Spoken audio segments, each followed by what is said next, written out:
I saw the flicker of sunlight on polished chrome and the tiny muzzle flash half a second before I acted.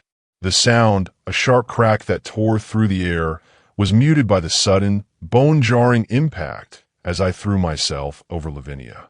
The bullet meant for the small girl's heart slammed into my upper back, white-hot and silencing. If you're enjoying this story, don't forget to hit that subscribe button, like the video, and comment where you are watching from. Your support helps us bring more powerful stories. And trust me, you won't want to miss them. Now, let's go back to hours before, where it all started. The sidewalk was unforgiving concrete, but I twisted at the last moment, absorbing the fall on my left side, the one without the old tendinitis, the one that could still take punishment. Her body folded beneath mine, small and fragile, like the porcelain figurines in Madame Clara's office.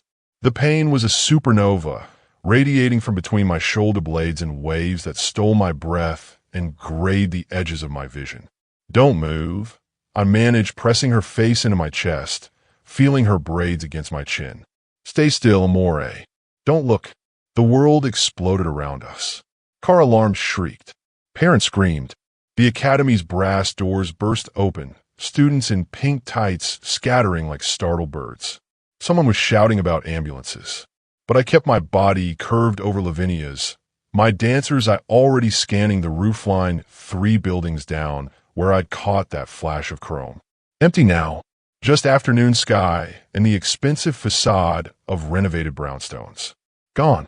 The shooter had vanished, and I was bleeding onto the pristine white tutu of a 7-year-old girl who still clutched her ballet shoes in one tiny fist. "Miss Natalia?"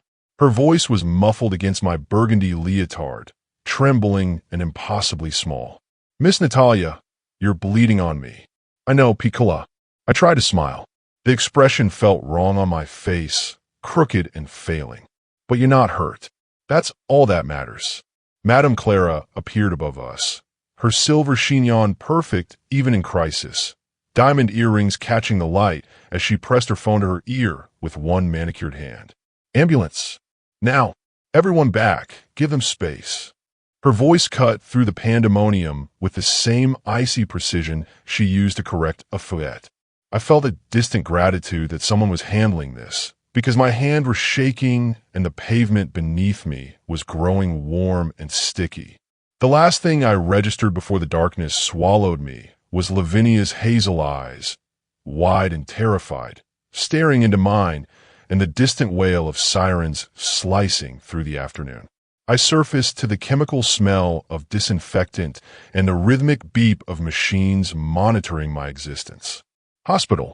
The ceiling tiles were water-stained and institutional.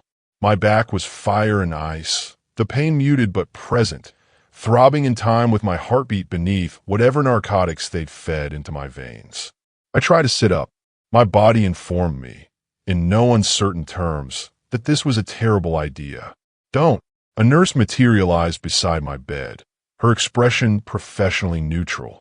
Late 40s, competent hands, the kind of woman who'd seen everything twice. Clean through and through. "You're incredibly lucky." Another inch to the left, and we'd be having a very different conversation. "Lucky." The word tasted bitter. "Lavinia." My voice came out raw, scraped. "The little girl, unharmed. Not a scratch." The nurse checked my foreline with practiced efficiency, adjusted something I couldn't see. "You saved her life. The police want to speak with you when you're stable, and..." She paused, and something shifted in her expression. Uncertainty, perhaps warning. "There are visitors waiting. Important visitors." "What do you mean, important?"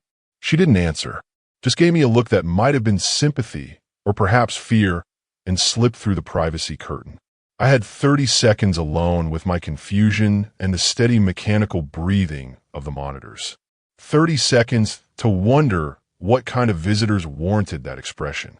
Then the door opened, and the room transformed. The air itself changed, became denser, charged with something elemental I couldn't name. 2 men entered first. Not hospital staff, not detectives. They moved with a fluidity that reminded me of principled dancers, all controlled power and spatial awareness. Tailored charcoal suits that couldn't quite conceal the shapes beneath. Weapons, my mind supplied, though I'd never seen a gun outside of movies. One positioned himself by the door, blocking the exit without seeming to.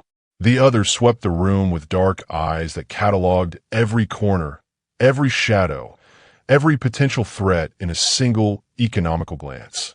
Then he walked in, tall, broad-shouldered in a way that made the Navy three-piece suit look like armor.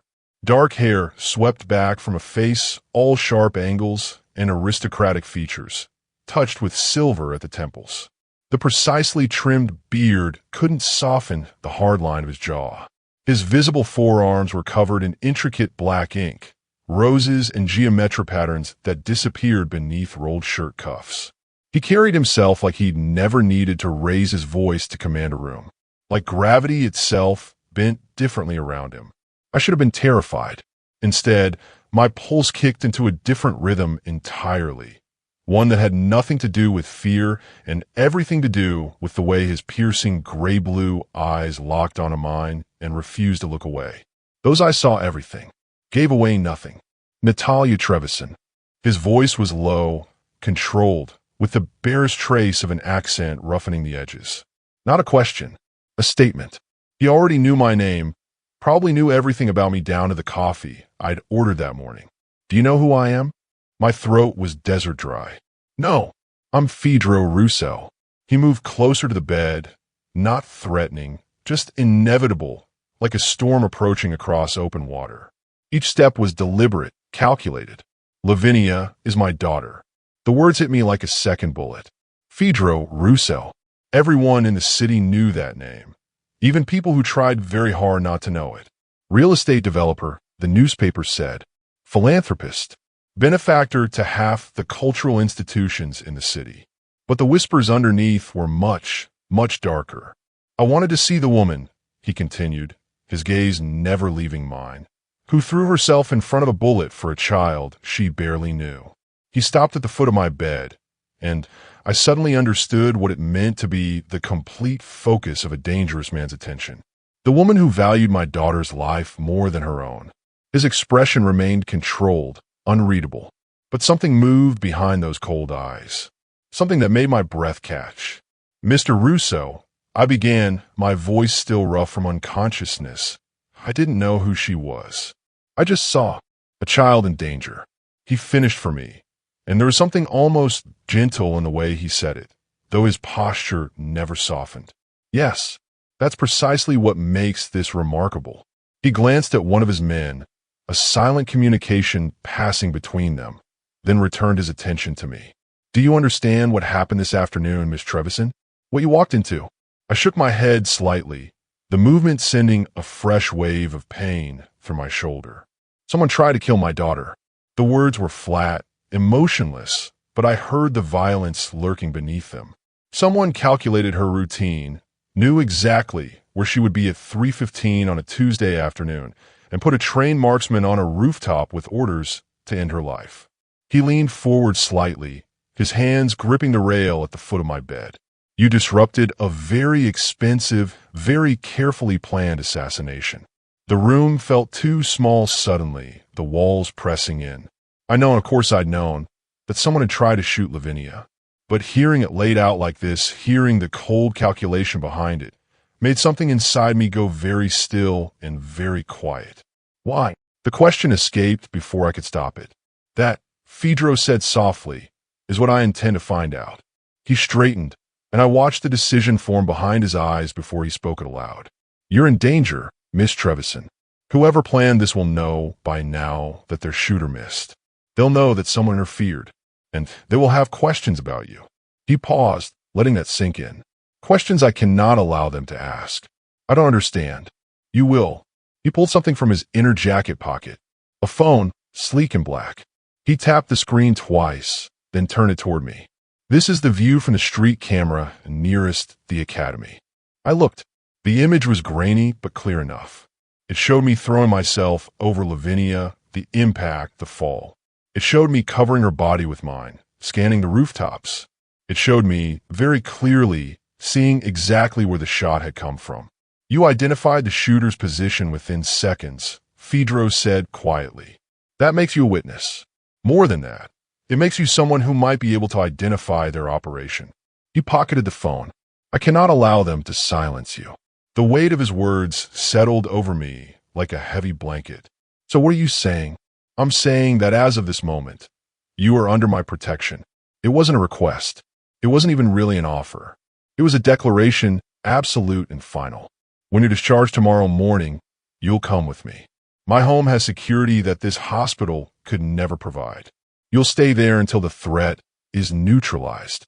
Part of me wanted to argue, to insist on my independence, on my carefully constructed life that didn't include dangerous men and assassination attempts.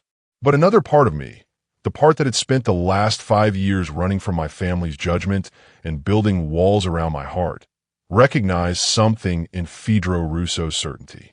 He wasn't asking me to trust him. He was simply taking control of a situation that had spiraled beyond my ability to manage. And God help me, there is something almost comforting in that, in surrendering to someone else's absolute conviction. Do I have a choice? I asked quietly. His eyes softened just fractionally. You saved my daughter's life, Miss Trevison. That gives you more than a choice. It gives you my eternal gratitude and my absolute protection, whether you want it or not. He straightened, adjusting his cuffs with practiced precision. But to answer your question honestly, no, not really. Because if you walk out of this hospital alone, you'll be dead within 48 hours. The baldness of the statement should have terrified me. Instead, I felt something else entirely. Something that felt dangerously close to relief. Okay, I heard myself say. Okay. Fedro nodded once, satisfied. My men will remain outside your door tonight. No one enters without my permission. He moved toward the exit, his guards falling into formation around him, then paused and looked back at me.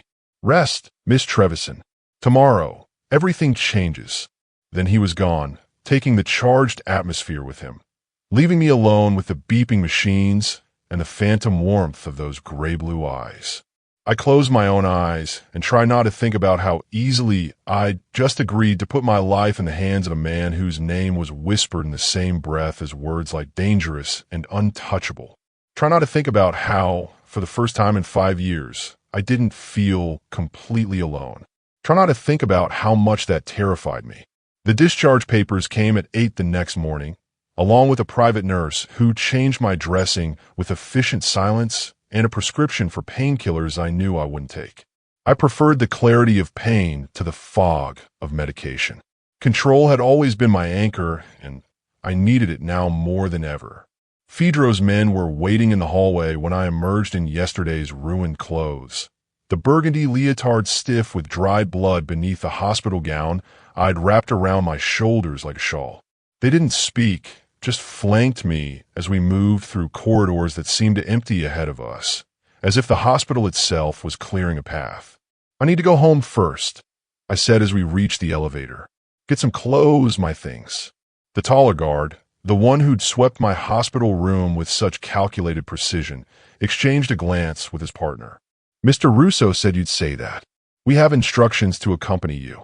Of course he did. Of course he had instructions for every possibility. The elevator descended in silence, and I tried not to notice how the other occupants found reasons to exit at every floor until we were alone.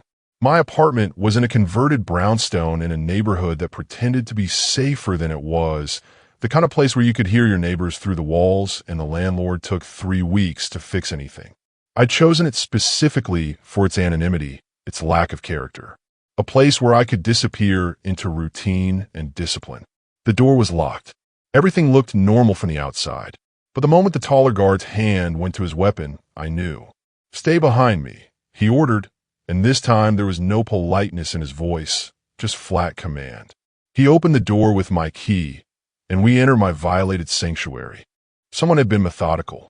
They hadn't destroyed anything, hadn't ransacked or vandalized. That would have been easier somehow, more honest. Instead, they'd simply rearranged. Small things.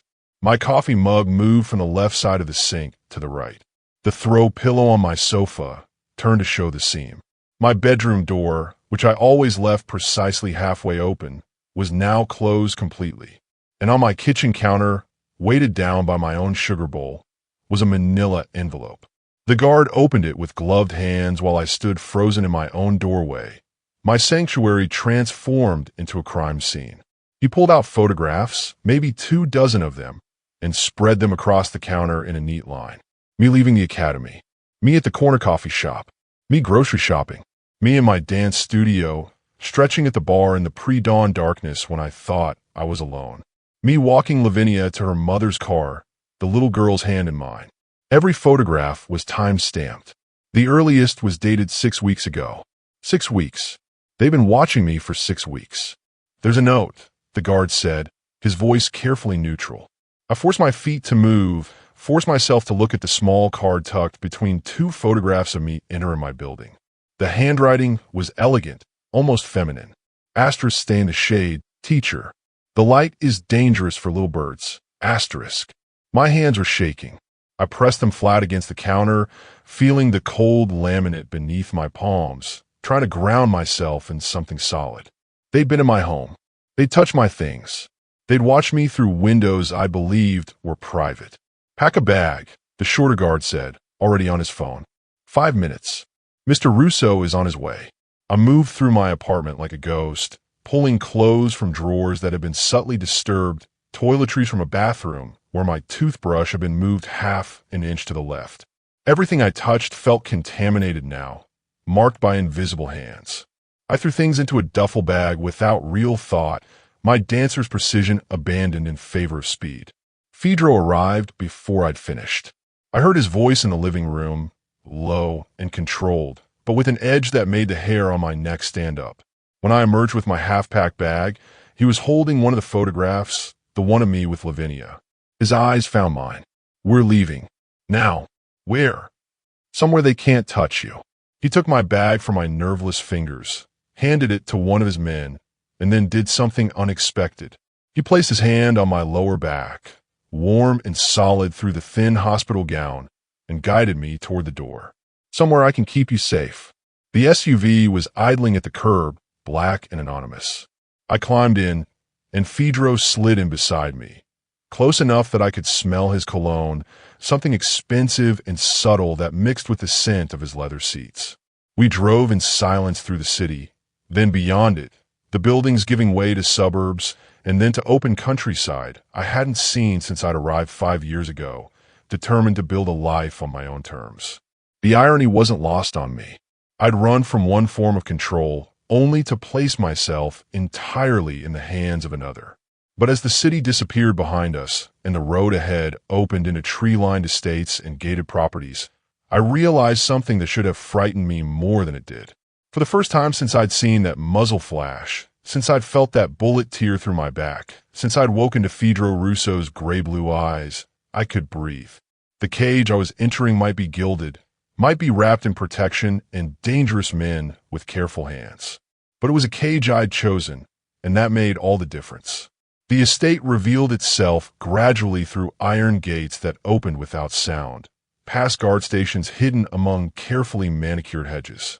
The main house was stone and glass, modern architecture that somehow felt ancient, like it had grown from the earth rather than been built upon it.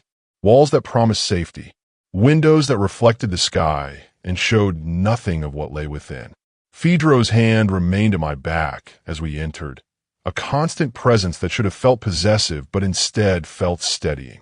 A woman in her 50s appeared, elegant and efficient, introducing herself as Signora Caruso before whisking my bag away and murmuring something about preparing the East Wing. "You'll have privacy here," Fedro said, leading me through hallways lined with art I couldn't afford to look at twice. "But you won't have isolation. My security is thorough." I noticed. The words came out sharper than intended, my frayed nerve showing through. He stopped, turned to face me fully. "You're angry?" I paused, tried to articulate the tangle of emotions lodged in my chest. "I'm off balance.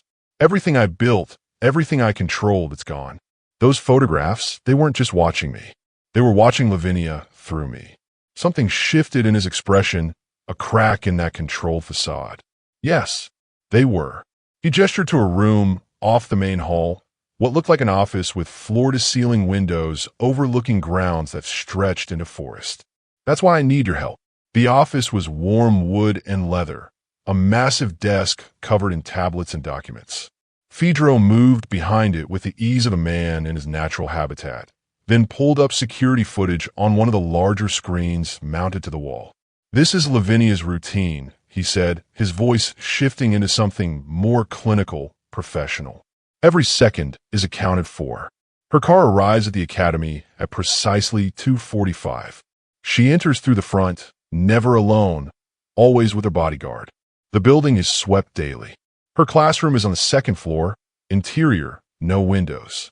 She leaves at 3:30, exits through the same door, enters the same car." I watched the footage play, saw Lavinia's small form moving through the carefully orchestrated security, saw myself in several frames, a burgundy blur beside her white tutu. So where was the flaw? I asked, already knowing the answer was there somewhere, a gap in the pattern that my trained I would catch.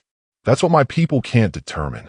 Fedro pulled up more footage, different angles, different days. "We've analyzed every second. The route never changes. The timing never varies by more than 90 seconds. And yet somehow they found their window." I stepped closer to the screen, my dancer's mind already breaking down movement into beats and counts. I'd spent 15 years learning to see choreography not as fluid motion, but as precise geometry, angles and trajectories that had to align perfectly or the entire piece fell apart.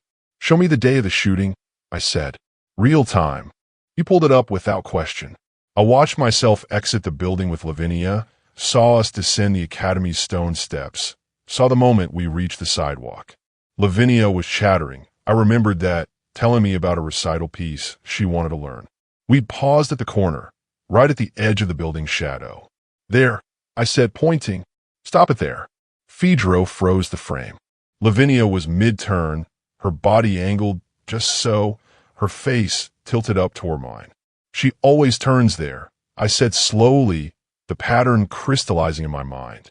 "Every single day, at that exact corner, she turns to look back at the academy. It's habit.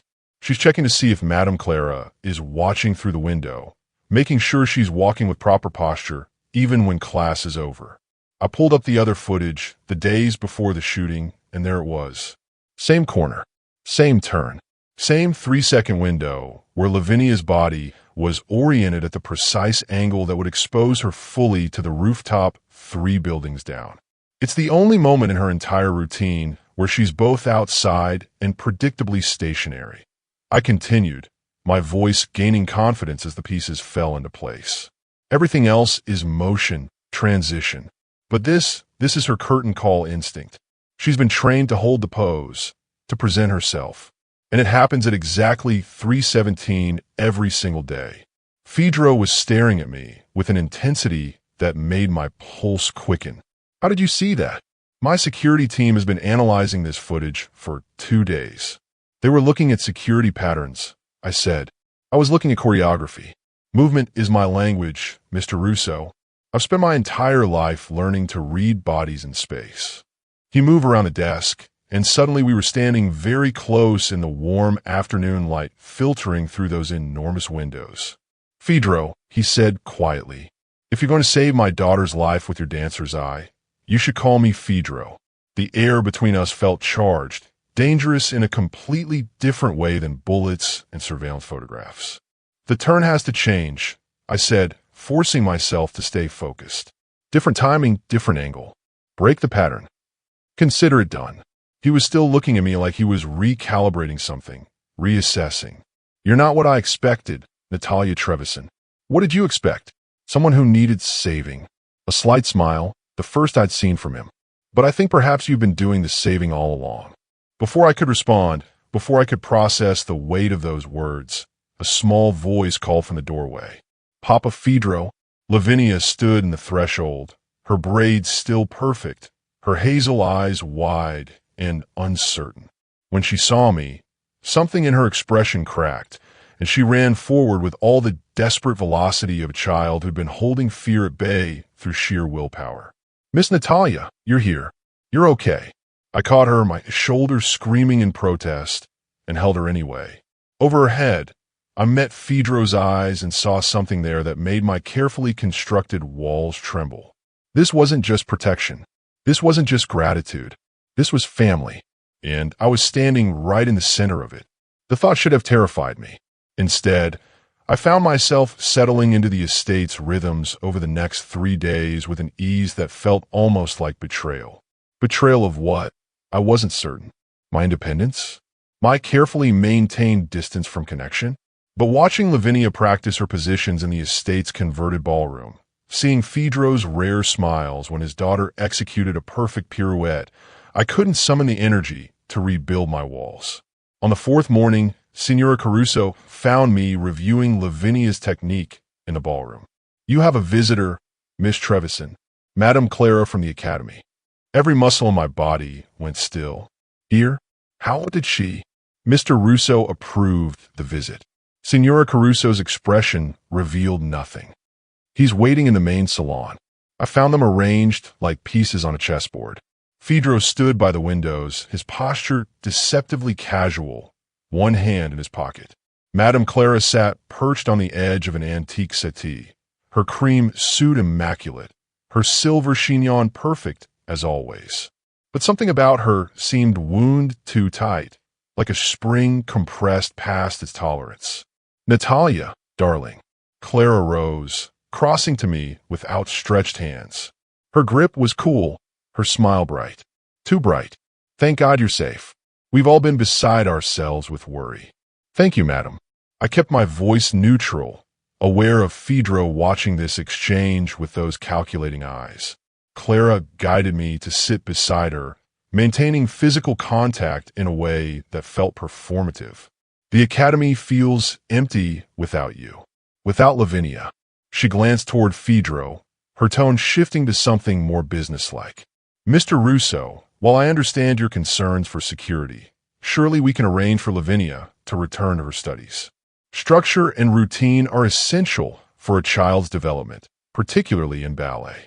Missing even a week can set back months of progress." "Lavinia is practicing here," I said before Phaedro could respond. "I'm working with her daily." "Yes, but the environment, the discipline of the Academy." Clara's fingers tightened almost imperceptibly on her Hermes clutch. "And frankly, Natalia, you're recovering from a serious injury. You shouldn't be bearing the full responsibility of Lavinia's training. Let's help. Let me help." There was that slight emphasis on the last word, as if Clara was offering something beyond simple instruction. I'd spent 5 years reading the subtleties of Madame Clara's communications, the carefully coded language she used to maintain her academy's pristine reputation. This wasn't concern. This was something else. "How did you know where to find me?" I asked quietly. Clara's smile never wavered. "Mr. Russo's office was kind enough to arrange the visit when I called. I was worried, naturally. You left the hospital so quickly, and with everything that happened." She turned to Phaedro. "Surely you understand that Lavinia needs her peers, her proper training environment. Isolating her here, however beautiful the estate, it's not healthy for a 7-year-old. My daughter's health is my primary concern," Phaedro said, his voice soft and absolutely final. "Her safety supersedes her training schedule." Of course. Clara's laugh was pitched too high, brittle around the edges. "But we've implemented additional security measures. The entire building has been reevaluated. I've personally overseen every change. It will be completely safe now, I assure you." She was pushing too hard. The realization crystallized in my mind with the same clarity I'd had watching the security footage. Madame Clara, who never advocated for individual students, who maintained professional distance as religiously as I maintained my own isolation, was lobbying for one child's return with an urgency that bordered on desperate. "When exactly did you implement these security changes?" I asked, watching her face carefully. "Immediately after the incident." She met my gaze without flinching. "Within hours, actually. I had a security consultant on retainer, very exclusive, very thorough." "A consultant you already had on retainer," I repeated slowly. "Before the shooting." Something flickered across her expression, gone so quickly I might have imagined it. "Well, yes. After that incident last year with the parent dispute, I thought it prudent to have resources available. There had been no parent dispute last year. I would have remembered. I cataloged every disruption to routine, every irregularity in the academy's carefully maintained schedule. Phaedro had gone very still by the window, and I realized he'd caught the same discrepancy. "Madam Clara," I said carefully, "I appreciate your concern, but I think Lavinia should remain here for now. The stability is good for her." Clara's smile finally cracked, just at the edges. "Natalia, I must insist. Your contract with the academy includes certain obligations regarding your primary student. Lavinia's training plan was very specifically designed, and deviating from it could have serious consequences for her development." "Her development," Phaedro said softly, moving away from the window with predatory grace, "is my decision, not yours." The temperature in the room dropped 10 degrees. Clara rose, clutching her bag like a shield. "Of course. I simply wanted to express the Academy's concern. We're here to help whenever you're ready." She looked at me one last time, and beneath the professional courtesy, I saw something that might have been calculation or might have been warning. "Do take care, Natalia. Recovery can be so unpredictable." Signora Caruso appeared to escort her out, and the moment the door closed behind them, Phaedro pulled out his phone. "Run a full background on Madame Clara Devereaux," he said quietly into the device. "Every financial transaction for the last year. Every phone call. Every meeting." He ended the call and looked at me. "What did you see?" "Desperation," I said. "She needs Lavinia back. And that need has nothing to do with ballet." Phaedro's investigation began immediately, his people moving with the silent efficiency I'd come to expect. But the answers wouldn't come quickly, and the waiting settled over the estate like fog. I spent my days with Lavinia, correcting her positions and watching her laugh in a way that seemed impossible for a child who'd nearly died. Children were resilient, or perhaps they simply hadn't learned yet how to carry fear properly. Evening came cool and quiet. I found myself in the estate's library, drawn by floor-to-ceiling windows that overlooked gardens lit by subtle ground lighting. I was studying a book on Italian architecture, trying to occupy my restless mind, when Phaedro appeared in the doorway with 2 glasses of wine. "You'll wear yourself out," he said, crossing to where I stood. "Constantly thinking, constantly analyzing. It's how I'm built." I accepted the glass, our fingers brushing. Control through understanding. "Yes." He moved to stand beside me at the window, close enough that I could feel the warmth of him. I recognized that particular addiction. We stood in comfortable silence for a moment, the estate peaceful around us. Then Phaedro spoke, his voice lower, more raw than I'd ever heard it. "She's not my daughter. Not by blood." I turned to look at him. His profile was sharp against the darkening sky, jaw tight, eyes fixed on something beyond the glass. "Lavinia is my niece," he continued. "My sister Elena's child. Elena was the good one, the one who got out, who married a banker and had dinner parties and pretended our family name didn't carry weight." His hand tightened on his glass. "She thought distance would protect her, that loving someone outside our world would be enough." "What happened?" I asked softly. 3 years ago. Car accident, they called it. Brake failure on a mountain road." His voice was flat, emotionless in that way that meant he was feeling everything. "But brakes don't fail on cars that are serviced religiously. And accidents don't happen to people who've been asking the wrong questions about the wrong business deals." My chest tightened. Someone killed them.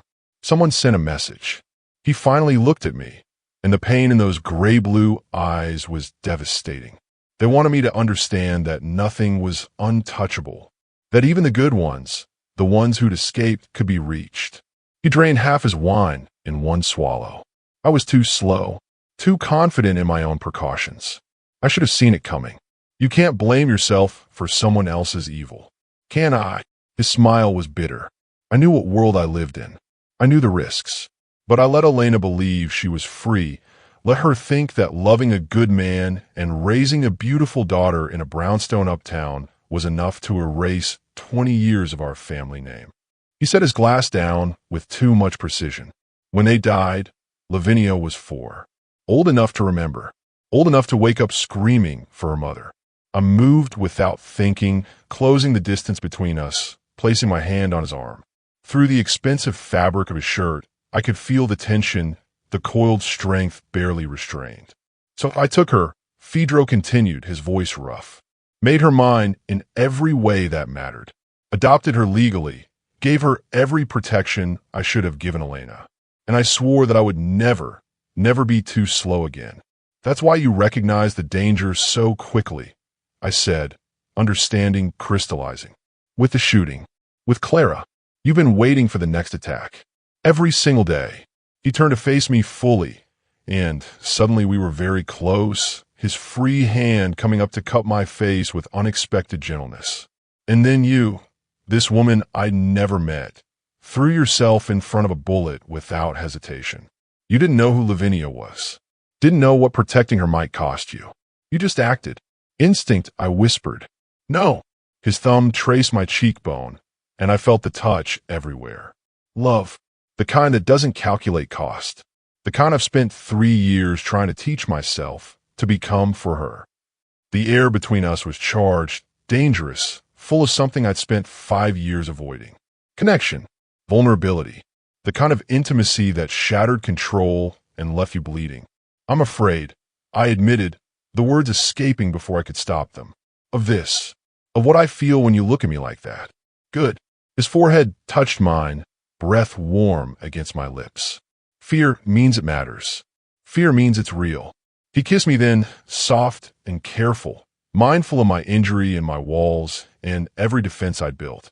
And I kissed him back, tasting wine and danger and the promise of something I convinced myself I didn't deserve.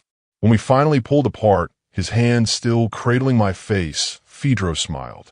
A real smile, unguarded and almost boyish. Stay, he said quietly. Not because of Lavinia. Not because of danger. Stay because you want to. And God help me, I did. The next morning arrived with crisp autumn light and the sound of Lavinia practicing scales on the piano in the music room.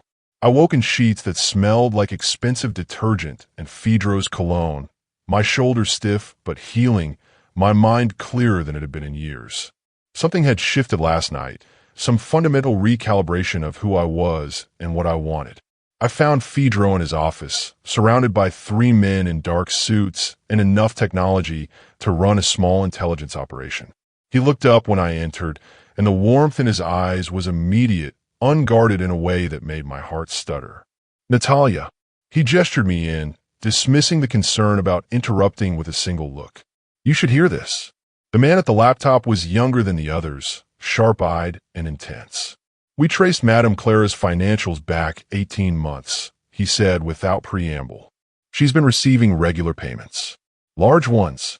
50,000 deposited monthly into an offshore account registered to a consulting firm that doesn't actually consult on anything. He pulled up bank statements, the numbers stark against the white screen. The payments started small, 10,000 here and there. But 6 months ago, they jumped significantly. Always within 48 hours of any scheduled change involving Lavinia Russo. My stomach dropped. Scheduled changes? Every time Lavinia's routine was altered, Fedro said, his voice cold and controlled, Clara received payment. When her class time moved from Tuesday to Thursday last spring. When her private sessions shifted to Friday afternoons.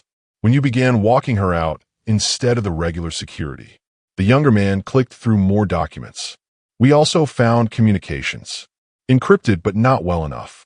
Messages between Clara's personal phone and a number registered to the Serrano family's known business operations. Serrano. The name hung in the air like poison. I'd heard it whispered in certain circles, always with the kind of fear reserved for rival predators. Show her the last message, Fedro said quietly. The screen changed, displaying a text exchange dated 2 days before the shooting. Clara's words were clinical, businesslike. Subject exits at 3:15 p.m. daily through main entrance. Consistent corner pause at 3:17 p.m., northwest corner, duration 3 to 4 seconds. Window confirmed. Fee as discussed. The response was a single word. Confirmed. And then, time-stamped 30 minutes later, a wire transfer for $200,000. I felt the room tilt. She sold the exact timing, the exact moment of Lavinia's turn. She sold my daughter's life, Fedro corrected, and there was something in his voice that made even his own men shift uncomfortably. For $200,000 and whatever promises the Serranos made about her academy's future.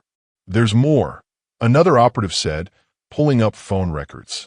Clara made 17 calls to an unlisted number in the 6 hours after the failed hit. Increasingly frantic, based on duration and frequency. The last call was placed 20 minutes before she showed up here. She was reporting. I said, the pieces falling into place with sickening clarity, telling them Lavinia was here, that I was here. She was trying to reestablish her value. Fedro's hand curled into a fist on the desk. She was trying to save herself.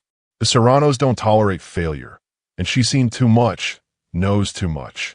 She thought delivering fresh intelligence would keep her useful. What are you going to do? I asked, though I wasn't certain I wanted to know the answer. He stood, buttoning his suit jacket with precise movements, his face settling into an expression I'd never seen before. Not anger, something colder, more final. I'm going to have a conversation with Madame Clara, he said quietly, about betrayal and consequences and exactly what happens to people who threaten my family. He looked at me, and beneath the ice I saw the question. Will you come with me? It should have been a simple no. I was a ballet instructor, not someone who belonged in rooms where conversations ended in consequences. But I thought of Lavinia's braids, of her hand in mine, of the bullet that had been meant for her small back.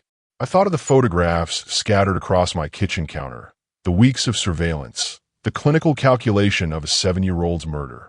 Yes, I said, I'll come with you, because this was my family now, and I would protect it with everything I had. We were preparing to leave when the youngest operative, the one who'd traced the financial records, cleared his throat. Mr. Russo, there's something else. About Miss Trevison's hiring. I froze halfway to the door. Fedro's hand found the small of my back, steadying. Show me. The man pulled up a different file, this one filled with documents I recognized. My application to the academy. My references. My carefully constructed resume that emphasized skill while omitting any details about my family, my past, the reasons I'd severed every tie to build a life on my own terms. Madame Clara didn't post the instructor position publicly, the operative said, his tone carefully neutral. She went through a private investigator to locate candidates matching very specific criteria. He clicked through to a document dated 5 years ago, a list of requirements that made my blood run cold. Highly skilled, but not prominent. No family connections in the city. No close personal relationships. History of severed family ties, suggesting a need for privacy and independence. Financial need, but not desperation. The operative looked at me with something like pity. She was looking for someone isolated. Someone who wouldn't ask questions or make waves. Someone controllable. The words hit like physical blows. I'd thought I was building independence, creating a life on my own merit. But I'd just been making myself into the perfect tool. She knew. I said, my voice hollow.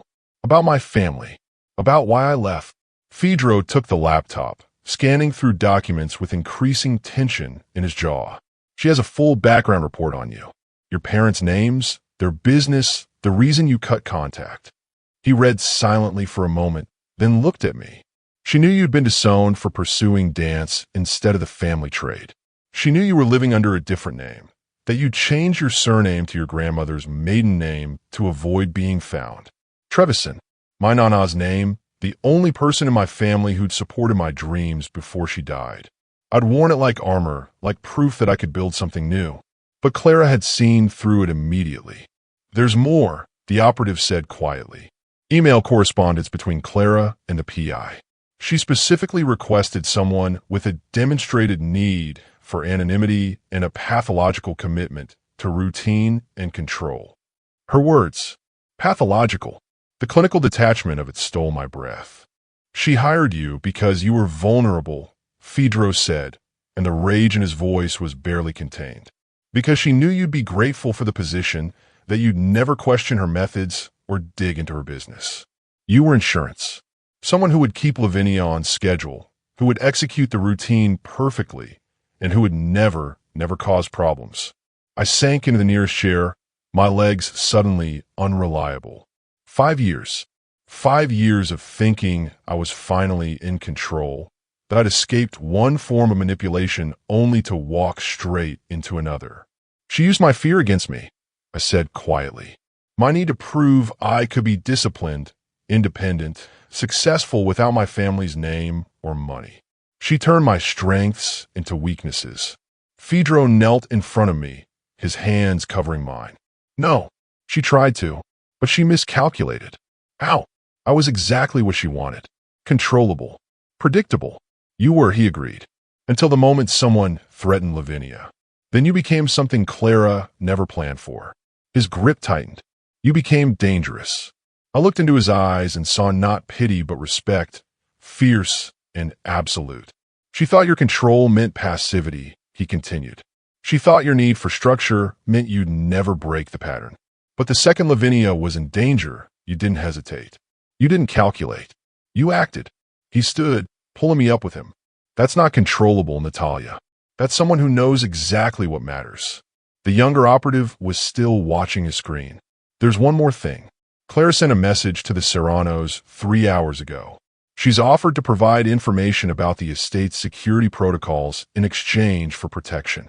The rage that swept through me was purifying, burning away the shame and self-doubt. Clara hadn't just betrayed Lavinia. She tried to turn me into an accomplice through my own carefully maintained isolation. Then we need to move quickly, I said, my voice steady now, cold. Before she realizes we know. Fedro smiled, and it was predatory and proud. My thoughts exactly. We drove to the academy in silence. Fedro's men positioned around us in a formation I was beginning to recognize. Protection, but also intimidation. A message delivered through presence alone. I thought about control, about the careful walls I'd built, about how Clara had seen those walls not as strength, but as opportunity, about how my quest for independence had made me the perfect victim. But I also thought about Lavinia's hand in mine, about Fedro's kiss in the library, about the family I'd stumbled into through a bullet and a split-second choice. Clara had tried to use my past to control my present. But my present had just become something far more powerful than she could have anticipated. And I was done being controllable. The academy looked different in the late afternoon light, its pristine facade now seeming more like a mask than a monument. We entered through the front doors, Fedro's presence parting the few remaining staff like a blade through water. No one questioned us. No one tried to stop us. Madame Clara was in her office, seated behind her antique desk, as if she'd been expecting us. Perhaps she had. Her silver chignon was perfect, her cream suit pressed, but there was a tightness around her eyes that betrayed her fear. Mr. Russo. She rose, extending her hand. Natalia, I'm pleased you've reconsidered bringing Lavinia back. Sit down, Clara. Fedro's voice was soft, lethal. He didn't move further into the room, just stood in the doorway like an executioner. We're not here for pleasantries. Her hand lowered slowly. She sat, folding her hands on the desk with practiced composure. I see. Then perhaps we should speak privately. Some matters are best discussed without witnesses. Natalia stays. He moved then, crossing place a folder on her desk. Open it. Clara's fingers trembled slightly as she opened the file. I watched her face drain of color as she scanned the bank statements, the text messages, the wire transfers. The clinical documentation of her betrayal. This is... She stopped, recalculated. This is taken out of context. Those payments were consulting fees, perfectly legitimate business expenses, for selling my daughter's schedule to the Serranos. Fedro's voice never rose, never hardened beyond that soft, terrible certainty. For providing the exact timing that allowed a sniper to line up a shot. For $200,000, you gave them a window to kill a 7-year-old child. You can't prove intent. Clara's recovery was impressive, her lawyer's instinct kicking in. Business transactions aren't evidence of conspiracy. And even if they were, do you really want to expose this? The questions it would raise about your own operations, your family's activities? She looked directly at Fedro now, her fear transforming into calculated desperation. I know things, Mr. Russo.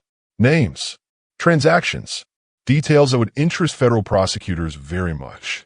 She was threatening him, threatening to expose whatever shadows existed in Fedro's empire if he moved against her. It was her last play, her final card, and it might have worked, except she'd forgotten about me.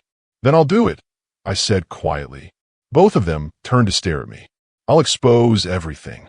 I stepped forward, my voice gaining strength with each word. I'll go to the police, the press, whoever will listen. I'll tell them about the payments, the messages, how you sold Lavinia's routine. I'll testify in court if necessary. Natalia, Clara said, and there was warning in her tone. Think carefully. Your past, your family, your reasons for hiding. I can make all of that public. Your parents will know exactly where to find you. Let them. The words came out clear, final, and I felt something inside me break open, something that had been clenched tight for 5 years. Let them know. Let everyone know. I'm done hiding, Clara. I'm done being afraid of exposure. I moved to stand beside Fedro, drawing strength from his solid presence. You chose me because you thought I'd never risk my anonymity, that I'd protect my secrets above everything else. But you were wrong. Clara's composure finally cracked. You're willing to destroy your entire, carefully constructed life for them? For his criminal empire and a child who isn't even yours? Yes. The simplicity of it was beautiful. Because unlike you, I understand what actually matters. Not control. Not protection. Not hiding behind walls and secrets. I leaned forward, hands flat, on her pristine desk. Love. Family. The kind of connection that makes you throw yourself in front of bullets without thinking. You're making a mistake, Clara said, but her voice had lost its certainty. No. Fedro's hand found my shoulder, warm and steadying. She's making a choice. Something you've never allowed anyone who worked for you. He produced another document, sliding it across the desk. Sign this. Transfer of ownership of the academy. You'll leave the city tonight and never contact anyone associated with this institution again. And if I refuse, then Natalia makes her statement, and I make mine. His smile was cold. And we'll see whose secrets hold more weight with prosecutors. A ballet instructor with nothing to hide anymore, or a woman who facilitated attempted murder for profit. The silence stretched. I could see Clara calculating, weighing her options, searching for any remaining leverage. But there was none. I'd taken her primary weapon and turned it into air. Finally, she pulled a pen from her drawer and signed with sharp, angry strokes. You've won, she said bitterly. Congratulations. No. I took the signed document, holding it carefully. We all lost the moment you decided a child's life had a price. I'm just making sure you lose most. Fedro's men appeared as if summoned, escorting Clara out of her own office, out of the academy she'd built on precision and secrets and the careful exploitation of vulnerable people. When we were alone, Fedro turned to me, his hand cupping my face with devastating gentleness. You gave up your anonymity, he said quietly. Your protection. No. I leaned into his touch. I gave up my prison. There's a difference. He kissed me then, deep and claiming, in the office where I'd been hired 5 years ago to be controllable and invisible and safe. And I kissed him back, finally, blessedly, dangerously free. We returned to the estate as evening fell, the signed documents secured and Clara's flight booked under watchful eyes. Lavinia met us at the door, launching herself at Fedro with the uncomplicated joy of a child who trusted completely in her protector.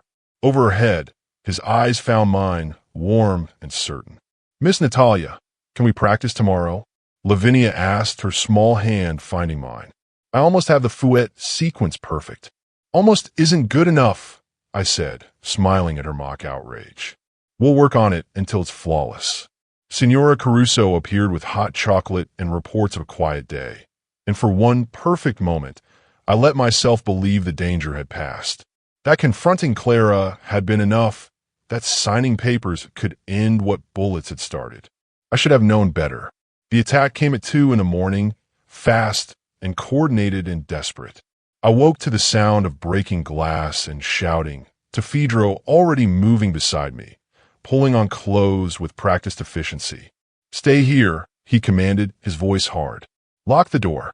Don't open it for anyone but me." But I was already reaching for my own clothes, my dancer's body responding before my mind caught up. "Lavinia, my men are with her." He grabbed my shoulders, his eyes fierce. "Natalia, please. Let me protect you. We protect each other." I pulled on jeans and a sweater, my hands steady despite the adrenaline. "That's what family does." He stared at me for one heartbeat, two, then nodded sharply. "Stay behind me. Always." We moved through the hallway, Fedro's gun drawn, his body positioned between me and every shadow. The sounds of conflict echoed from below, controlled chaos punctuated by gunfire that made my chest tight with fear. Lavinia's room was at the end of the east wing, guarded by two of Fedro's best men. They snapped to attention as we approached, weapons ready. "Status," Fedro demanded. 6 hostiles breached the south perimeter. 3 more attempting the north gate. "We contained them, sir. No one's getting through." "The Serranos?" I asked, though I already knew. "Confirmed. They're trying to finish what Clara started." Fedro's jaw tightened. "End this. Permanently." The men moved with lethal purpose, and Fedro opened Lavinia's door. She was awake, sitting in bed with wide, frightened eyes but no tears. So brave. So much stronger than any 7-year-old should have to be. "Papa Fedro," her voice was small. "Are the bad people back?" "Yes, Piccola." He crossed to her, gathering her into his arms. "But they're not going to hurt you. I promise." I sat on the edge of her bed, taking her small hand. "You're safe, amore. We won't let anything happen to you. Because you're here." She looked between us with that unsettling clarity children sometimes have. "Both of you. You won't let them take me." "Never," Fedro and I said simultaneously, and something in Lavinia's expression settled, relaxed. The gunfire stopped. Silence fell over the estate like snow, and then Fedro's phone buzzed. He answered it without letting go of Lavinia. "Report." He listened, his expression unchanging. "Casualties?" A pause. "Good. Clean it up. I want full security review by morning." He ended the call and looked at me. "It's over. All hostiles neutralized. No breaches beyond the outer perimeter." The tension drained from my body all at once, leaving me shaking. Fedro's free arm came around me, pulling me against his side, Lavinia between us. "They won't try again," he said quietly. "The Serranos know they've failed twice now. They'll consider the cost too high." "How can you be sure?" "Because I'm going to make certain they understand the consequences of threatening my family." The promise in his voice was absolute, final. "This ends tonight." We stayed like that until dawn broke. The 3 of us wrapped together in Lavinia's princess bed, guards stationed outside, and the estate slowly returning to peace. And somewhere in those quiet hours, I realized something profound. I'd spent 5 years building walls, seeking control through isolation and discipline. I believed independence meant being untouchable, that safety required distance. But true strength wasn't about controlling everything. It was about choosing what mattered and protecting it with everything you had. "Stay with us," Fedro said as sunlight streamed through the curtains. "Not as a guest. Not as Lavinia's instructor. Stay as family." Lavinia's hand tightened on mine. "Please, Miss Natalia, you could live here always. We could practice every day." I looked at them, this man and child who'd shattered my careful life and rebuilt it into something terrifying and beautiful. I thought about the academy, now mine to reshape without Clara's corruption. About teaching students who deserved better than manipulation. About coming home every evening to this estate, to these people, to this chosen family. "Yes," I said, the words simple and complete. "I'll stay." Fedro kissed my forehead, gentle and claiming. "Partners, partners." I smiled, feeling the rightness of it settle into my bones. In everything. 3 months later, I stood in the academy's renovated studio, watching a class of young dancers execute a combination I'd choreographed. The space felt different now, cleaner somehow, freed from the weight of Clara's calculated cruelty. Through the window, I could see Fedro's car waiting, right on schedule. Lavinia finished her sequence with perfect precision, her hazel eyes seeking my approval. I smiled and nodded, and her face lit up. Beautiful piccola. Now, let's work on that extension. After class, we walked out together into autumn sunshine, Lavinia chattering about her upcoming recital, while Phaedro held the car door open. His hand found mine as I slid in beside him, warm and solid and certain. "How was your day, Miss Director?" he asked, amusement threading through his voice. "Productive." I leaned into him, breathing in safety and belonging. "How was yours?" "Better now." He kissed me, soft and sweet, while Lavinia giggled in the back seat. We drove home through the city I'd once navigated alone, past the apartment I'd abandoned for something infinitely better. And I realized I didn't miss the control, the rigid discipline, the careful walls I'd built to protect myself from connection. Because I'd finally learned what my grandmother had tried to teach me before she died, that the strongest foundations aren't built on independence and isolation. They're built on love, on chosen family, on the courage to be vulnerable enough to let people in. I'd thrown myself in front of a bullet for a child I barely knew, and it had cost me everything I thought I wanted, and given me everything I never knew I needed. Thank you for watching this story to the end. If you enjoyed this story, you will surely love the next one. It's as crazier and more intriguing as you can ever imagine. So do check it out. Click on the image showing on your screen right now to watch the next one.